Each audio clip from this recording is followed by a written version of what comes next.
அக்ஷய திருதி. ஒரு நேரத்தில், பழமையான காலங்களில் பாண்டவர்கள் வனவாசத்தில் இருந்தனர்.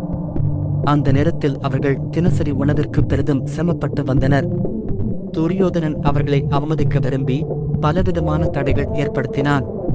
இதைக் கண்டு திரௌபதி மனதில் வலியுடன் பகவான் கிருஷ்ணனை நினைத்தாள்.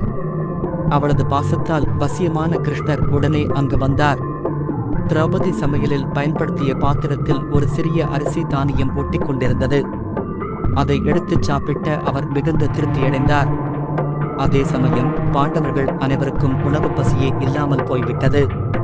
இதுதான் அக்ஷய பாத்திரம் என்ற மந்திர பாத்திரத்தின் வரலாற்று தொடக்கம். அக்ஷய பாத்திரம் என்பது என்றும் காலியாகாத உணவு பாத்திரம்.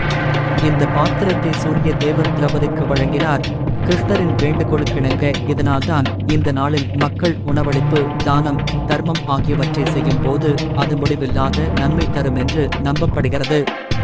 அதிகமாக இந்த நாள் என்பது திரேதா யுகத்தில் பரசுராமர் பிறந்த நாளாகவும், கங்கை தேவி பூமிக்கு வந்த நாளாகவும், கிருஷ்ணர் பாண்டவர்களுக்கு அந்த அக்ஷய பாத்திரத்தை வழங்கிய நாளாகவும் கூறப்படுகிறது.